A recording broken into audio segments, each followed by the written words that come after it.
Hola chicos, ¿cómo están? Voy a hacer la segunda cápsula grabada y ahora nos corresponde pasar a la República Liberal, ¿ya?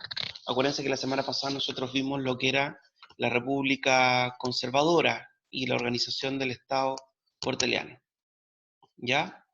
Chiquillos, acuérdense también que cuando nosotros hablamos de la cuestión del sacristán dijimos que ese hecho que había ocurrido en 1857 y que era insignificante, había en el fondo tenido una trascendencia histórica mucho mayor, porque se había dividido el grupo conservador, que era el grupo que estaba gobernando, y un sector apoyó al presidente Montt, ¿ya? Y otro grupo apoyó al obispo Valentín Valdivieso, creándose dos partidos políticos, el Partido Conservador y el Partido Nacional. El Partido Nacional se quedó apoyando al presidente y el Partido Conservador comenzó a ser contrario al presidente, siendo igualmente conservador. Por eso que en la elección de 1861, los liberales, que eran la oposición de los conservadores, se unen con el grupo conservador para enfrentar electoralmente al Partido Nacional, ¿ya? Y se crea la fusión liberal conservadora que obtiene el triunfo electoral llevando a la presidencia a José Joaquín Pérez, ¿ya? Va a ser el último presidente que va a durar 10 años, ¿ya? Y con ese hecho, con ese triunfo electoral en 1861, se da inicio a lo que es la República Liberal, ya que al igual que la República Conservadora, va a tener un promedio de duración de 30 años. El objetivo, chiquillo, es el mismo de la clase anterior, ya, pero está principalmente marcada acá, en el último par, en la última parte, que en el fondo describir algunos hechos de cómo impactan las reformas realizadas por los liberales en la segunda mitad del siglo XIX. ¿Qué reformas hacen los liberales cuando son gobierno a la estructura de Estado y de nación que se venía articulando desde el periodo anterior? Ya, aquí yo les puse primero una ubicación temporal de lo que es la República Liberal. Parte en 1861, como les dije, con el triunfo de la fusión liberal conservadora que lleva al presidente José Joaquín Pérez, ¿ya? El último presidente que va a durar 10 años, porque después se prohíbe la reelección presidencial y los presidentes van a durar lo que determinaba la Constitución del 35, que son solo 5 años, y el periodo termina con la Guerra Civil de 1891, que es el enfrentamiento entre el presidente José Manuel Balmaceda y el Congreso, ¿ya? Que también vamos a explicar el por qué se produce.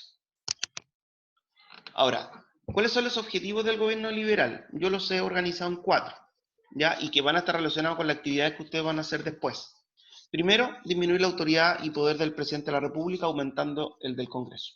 Para los liberales, el mejor sistema de gobierno era los sistemas parlamentarios y no los sistemas presidencialistas. Por tanto, ellos querían revertir esta estructura presidencialista de la Constitución del 33. También disminuir la influencia de la Iglesia en la sociedad y el Estado. Ya ellos consideraban en el fondo que la Iglesia era un factor que retrasaba el progreso social y científico, porque constantemente se estaba oponiendo a todo. Por lo tanto, había que sacar a la Iglesia de esta unión que tenía con el Estado chileno.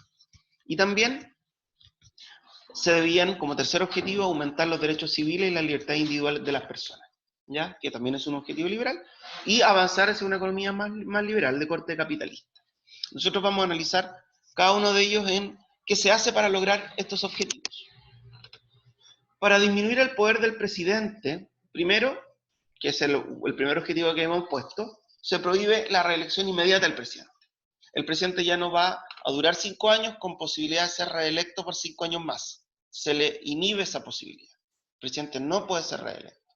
Acuérdense que uno de los vicios que tenía el sistema conservador era la intervención electoral, porque era el mismo presidente quien organizaba las elecciones y siempre se aseguraba por ser electo por 5 años más, con lo cual su periodo de presidencia era de 10 años. Ya desde ahora en adelante el presidente no va a contar con esa facultad, no va a poder ser reelecto de forma inmediata. Segundo punto, para lograr este primer objetivo de disminuir la autoridad del presidente, es que se declaró la incompatibilidad entre el cargo de ministro y el de senador. Los ministros de Estado son funcionarios de confianza del presidente de la República. De hecho, el presidente de la República es quien los nombra. Y obviamente que si el presidente de la República, si si el presidente de la República tiene a su equipo de trabajo, a su grupo cercano, que son los ministros, y además esos ministros son electos senadores, el presidente va a contar con votos a favor directamente en el Congreso. Por tanto, si tú eres ministro, desde ahora en adelante no puedes ocupar simultáneamente el cargo de senador, y eso se mantiene hasta hoy día. También, como tercera medida, es que se elimina el veto presidencial y se restringen las facultades extraordinarias del presidente, como era declarar estado de sitio. ¿Ya? Antes el presidente, durante el periodo conservador, contaba con una plenitud de atribuciones que le implicaba incluso vetar leyes o declarar estado de sitio. Hoy día puede declarar estado de sitio, pero con la autorización del Congreso, ¿ya? Y no puede vetar leyes. Por tanto, el poder del presidente se va restringiendo. También la reforma electoral de 1874 le quitó al presidente de la República la administración de las elecciones. Por tanto, las elecciones ya no las podía intervenir para asegurar que ganaran los candidatos que él quería. ¿Ok? Y esa administración de las elecciones se dejó en la denominada Junta de Mayores Contribuyentes. ¿Ya? Por cada región, o partido, o comuna, los que más pagaban impuestos a los erarios municipales, se les daba el encargo de organizar y realizar las elecciones. Y obviamente que también otra medida que usó el Congreso fue constantemente acusar a los ministros del presidente para tratar de desestabilizar al presidente, y eso se llama interpelación ministerial, ya que fue otra estrategia que ocupó el Congreso para disminuir la autoridad del presidente. ¿Qué se hizo para disminuir la influencia de la Iglesia en la sociedad y el Estado? Primero, en 1865 se reinterpretó el artículo 5 de la Constitución. ¿Se acuerdan que ese artículo decía que la religión oficial del Estado era la católica, apostólica y romana, con la exclusión del culto público de cualquier otra? ¿Ya? Por lo tanto, ahí en ese artículo había algo que se podía reinterpretar, que era la parte final, con la prohibición del culto público de cualquier otra. ¿Y qué se dijo en 1865? Bueno, en forma pública no se puede, pero en forma privada sí, ¿ya? Con lo cual se declara la libertad de conciencia, o también denominada la libertad de culto. Cada uno puede profesar su religión, no en forma pública, pero sí en forma privada. Después, en 1872, que es la segunda línea que está acá, se decreta la libertad de enseñanza, ¿ya? O sea, que el Estado educa y dirige la educación a través del Estado docente, pero que eso no implica la no existencia de colegios confesionales de iglesia, pero que el principal actor en la educación va a ser el Estado. Acuérdense que la educación antes era impartida mayoritariamente por los colegios de iglesia. Ya, y entre 1883 y 1884, estas tres últimas, son importantes leyes que se denominan leyes laicas, que son dictadas por el presidente Domingo Santa María. Y estas leyes laicas tienen como objetivo que el Estado asuma funciones que antes eran propias de la Iglesia y que ejercían una gran presión religiosa sobre la población, como son los cementerios estatales o laicos. Antes los únicos cementerios que existían eran los cementerios de la Iglesia Católica. Y obviamente que para poder ser enterrado ahí, uno tenía que haber sido bautizado y haber seguido las normas del catolicismo. ¿Ya? La ley de matrimonio civil, ¿ya? Si yo me caso hoy día, tengo que necesariamente pedir hora en el registro civil y casarme, y el único requisito es tener mi carnet de identidad y todos los cumplimientos que la ley implica. ¿Ya? No me preguntan si yo soy católico o no soy católico. Ya, antes la única forma de casarse era a través del matrimonio que oficiaba la Iglesia Católica. Y obviamente que para poder casarse, primero hay que estar bautizado, haber hecho la primera comunión, haber hecho la confirmación. Por tanto, eso implicaba la obligatoriedad de todos los sacramentos de la Iglesia Católica. ¿Y qué dice el Estado? No. Desde ahora las personas se casan, los que quieran por la Iglesia, pero sí todos, y por obligación por ley, por el registro civil. Y también se crea el mismo año el registro civil para llevar el registro de los nacimientos. Los registros de nacimiento, hasta antes de 1884, lo llevaba la Iglesia Católica. Al momento de nacer una guagua, la gente iba a inscribirlo a los archivos parroquiales. Y adivinen qué hacía el curita cuando llevaban el niño. Inmediatamente lo bautizaba. Por tanto, para evitar toda esa presión de la Iglesia Católica sobre la sociedad, es que el Estado asume funciones que eran propias de la Iglesia a través de esas leyes laicas. Para ampliar los derechos civiles y las libertades individuales, primero se permitió la libertad de culto, como explicábamos anteriormente. Se eliminó el requisito de renta o propiedad para poder votar, por lo cual muchas más personas pudieron acceder a la votación. Hay una ley de libre reunión o asociación, ya no se requiere un permiso previo para juntarse con amigos en las casas, y la ley de libertad de enseñanza que yo les explicaba anteriormente. Para implementar una economía de corte liberal, lo primero que se hizo fue dictar una ley de sociedad anónima para incentivar la inversión privada, ya en los negocios nacionales. Se crearon bancos privados que emitían su propio dinero en el fondo la autorización del Estado. ¿Ya? Chiquillos, la emisión central de dinero por parte del Banco Central recién va a quedar determinado en 1925 cuando se cree el Banco Central.